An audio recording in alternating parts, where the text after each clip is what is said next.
और समझते हैं कि आत्मा मुक्त है, मैं मुक्त हूं, चैतन्य हूं, अमर हूं, मौत मेरी नहीं होती, ये भी मान लिया, सुनते हैं। लेकिन जो मुक्ति का अनुभव होना चाहिए, आत्मा परमात्मा की व्यापकता का अनुभव होना चाहिए, वो नहीं होता है। कबीर जी ने कहा,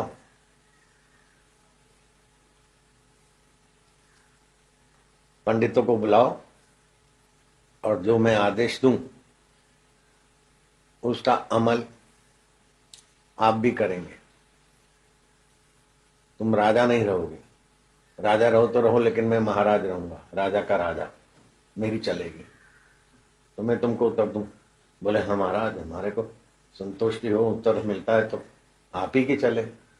मंत्री को आदेश दे दो। मंत्री को आदेश दे दिया। राजा की गद्दी पे, और ऊंची गद्दी लगाकर राजा तो चरणों में बैठ गया, महाराज बैठ गए।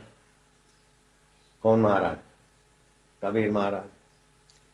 बोले मंत्री, ये सारे जो पंडित है राजा को भागवत सुना, कथा सुनाते थे, ज्ञान देते थे, उनको सबको एक एक थंबे से बांध दो। हॉल में पिलर तो है ना, एक एक पिलर से को फिट कर दो। बांध दिया रस्सी से, गोल रस्सी बांध दी, तो हाथ भी बंधे, पैर भी बंधे, और राजा को भी बांध दो। बांध दिया। सब चकित, ये क्या?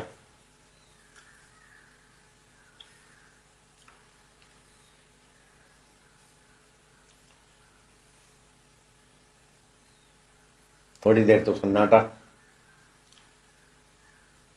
राजा धार्मिक है और वो बंधे रहे उचित भी नहीं है, वो बंधन से मुक्त होना चाहते हैं। और ये सारे कथाकार बंधन से मुक्ति कैसे हो, रस्सी खोलने से, ये भी जानते हैं। अभी वहां खड़े खड़े उपदेश भी दे देंगे, सभी मिलकर राजा का बंधन खोलो, जल्दी करो। उपदेश तो आज तक दिया, लेकिन अब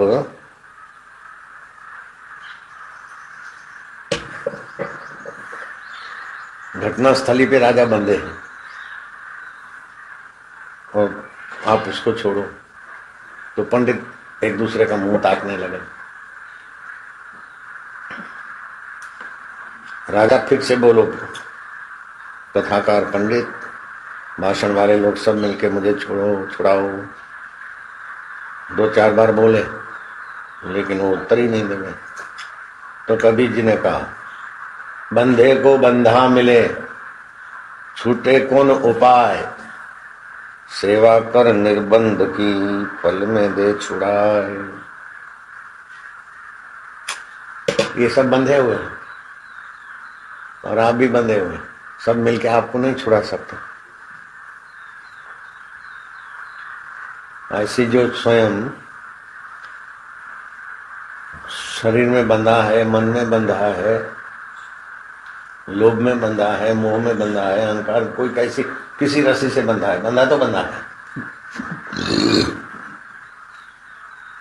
तो दूसरे को बंधन से छोड़ने का भाषण तो दे सकता है, लेकिन खुद उसका बंधन खोल नहीं सकता, खुद ही बंधा है। ऐसे ही ये जीव अष्टदा प्रकृति और उसके गुणों से बंधा है।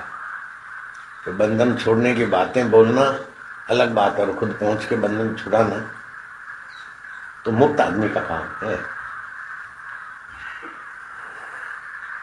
तो अष्टावक्र कहते हैं, जनक,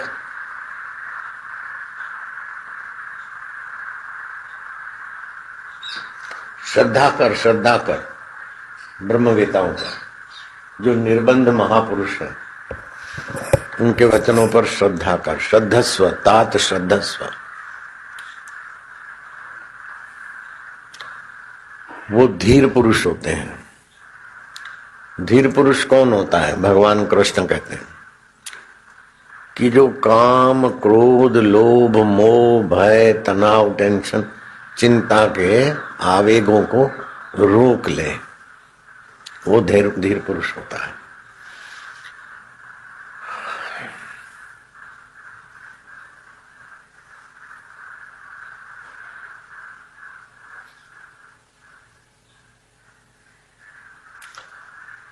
वैसा धीर पुरुष अपने आत्म स्वभाव में स्थित हो जाता है। तो आत्मा की इतनी महत्ता है, इतनी सच्चाई है, इतना सार स्वरूप है कि उसको संसार में किसी के प्रति द्वेष नहीं होता, क्योंकि जानता है ऊपर से पत्ते अलग अलग, टहनियां अलग अलग, डालियां अलग अलग, लेकिन सब पूरे वृक्ष में सार है, रस, और रस से ही सब बना है।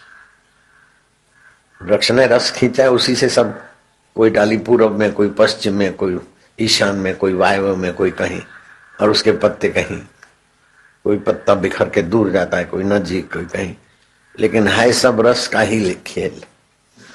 ऐसे ही रसो वै स वैश्वानरो, रस स्वरूप परमात्मा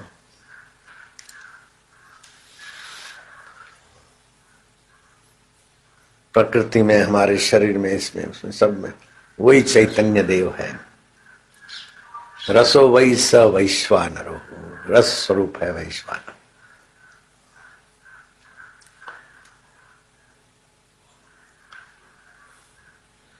तो धीर पुरुष को किसी के प्रति द्वेष नहीं होता। धीरो न द्वेष्टि संसारम आत्मानम न दीक्षति, वो आत्मा को चाहता नहीं है।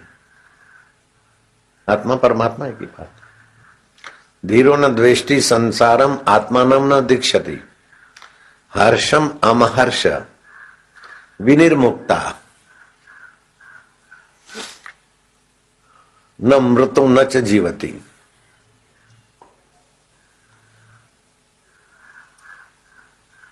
वो मरता भी नहीं है, जीता भी नहीं है।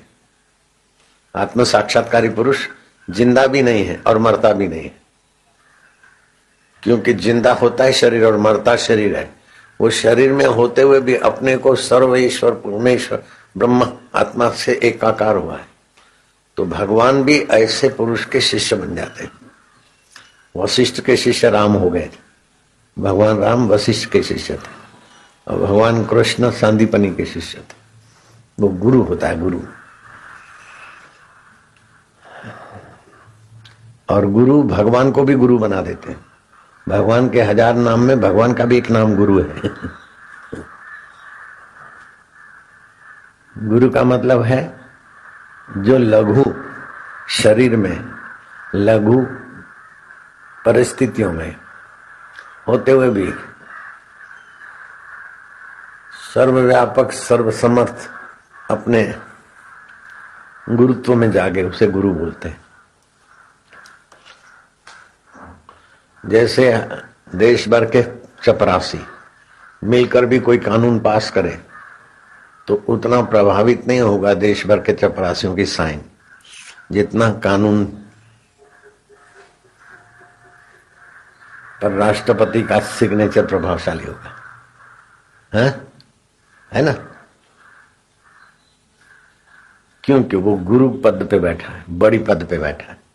बड़े पद पे बैठा है तो अमल पूरे राष्ट्र में होगा उसके साइन से। और वो छोटे पद पे बैठे, सब मिलकर करें साइन, तो भी नहीं होगा अमल। और इसी बड़े में बड़ा पद है आत्म परमात्मा पद।